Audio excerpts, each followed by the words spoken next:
I'm coming to you today because, as I've kind of mentioned before, we want to work really hard at keeping you engaged and involved with what's happening.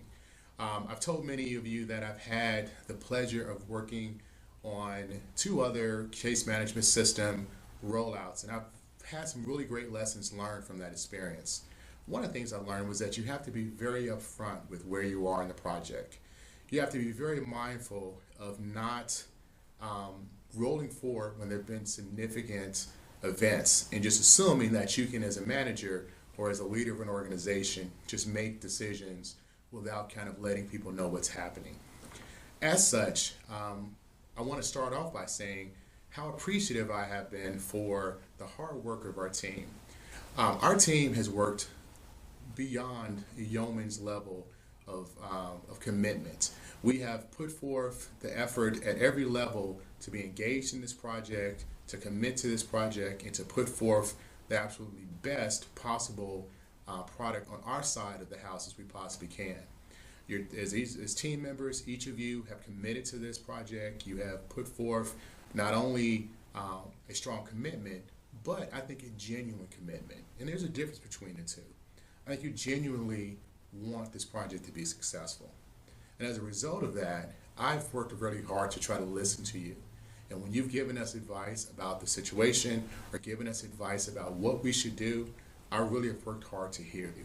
And so, with that in mind, I want to kind of pass on some information based on what I've heard from our leaders. So, as our T3s, our trainers, and our testers, one of the things we've asked you guys to do is to make a real honest assessment about where we are in the project.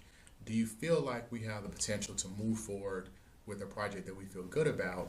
And do we feel like that our relationship with Capita has produced thresholds or a product that we feel good about moving forward with? What I've heard from you very clearly is that you feel like at this moment we don't have that. There are significant bugs and other challenges that, quite frankly, don't meet the minimum standards that we feel comfortable moving forward with. With that in mind, it has to be an opportunity for us as an organization to stop and figure out, do we want to do the right thing or do the easy thing? We are actually at this point deciding that we're going to delay end user training. Now, trust me, no one's more disappointed about this than I am because I know the commitment that not only the team has put forth, but quite frankly, the people in the organization, you, the staff, have put forth.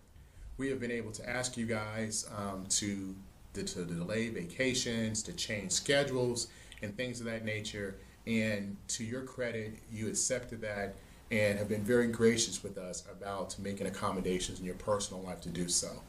But with that in mind, because there's a delay, I would not feel good about asking you guys to make those types of sacrifices again. So, one of the things I want to assure you right off the bat, when you hear that there's been a delay, we're not going to ask you to push out further vacations or change further schedules to do so.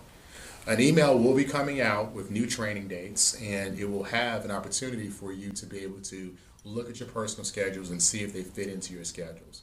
But once again, hear me very clearly. I'm not going to ask you to delay any other future vacations that have already been pre-approved.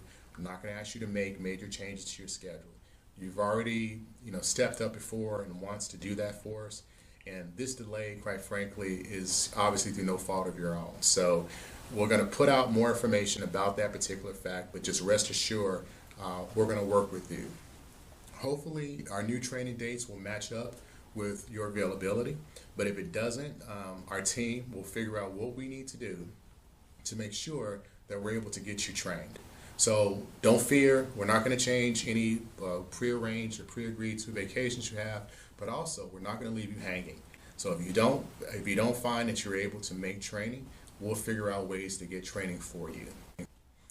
So many of you obviously have already thought, okay, so if we're pushing out end user training, what does that do to the go live date? Well, the truth is, we recognize that there could potentially be an opportunity for us to push out the go live date. But what we don't want to do at this time is to give you a new date now and then only to change it again and change it again. So we really need to evaluate over the next week or so as to where we really are in relation to that. Certainly more information will come forward as to the new go live date if there is one. But the reality is that obviously some changes to the schedule will need to be made. Now, I know I've said a lot of things that made it seem as if there's a lot of negative here and that there's not much to be happy or satisfied with. But I actually want to caution you not to think that. The truth is, there's a lot of very positive things happening here. For the most part, our trainers and testers are telling us that there's a lot of really good work that's been done, and a lot of the stuff we've got back from Capita really meets where we want to be. But we're just not quite there yet. And I'm really committed to not putting a product out that, quite frankly, doesn't meet the high standard that we've set for ourselves. You deserve better. You've worked very hard. And so the truth is, it would be a disservice and a discredit to all the work and all the time we've committed to this point for me to put out a product or move and push towards something that just quite won't meet our needs exactly. So as you kind of digest all of this, keep in mind the truth is this really is not only the right thing to do, but is the smart thing to do. As we kind of push forward and we think about our future, just keep in mind also that ultimately we're going to be better because of this. The ultimate level of training will be good and better than what we could do if we had to push through it, and more importantly, the end product will be better. In closing, I want to reiterate how proud I am of each and every one of you who've committed your time, energy, and effort to this project so far. Your passion and energy really has made all the difference. And it's you who gives me confidence at this point that we're going to have a positive end result here. I won't lie to you and say that there aren't challenges. I won't lie to you and say that there are some levels of disappointment that have happened, but I believe that in my heart of hearts, we will be okay. I personally also believe that when we take a look at the end product and we see what we will gain from making the decisions we've made today, that I know we will be where we want to be. So, thank you all very much. Please make sure that if you have additional questions as a result of this message, you certainly talk to our team or stop and talk to me or my Assistant Chief, Larry Silver. Thank you so much for your time. And as always, I appreciate you very much, and I appreciate the hard work that you do every day serving those who walk through our doors.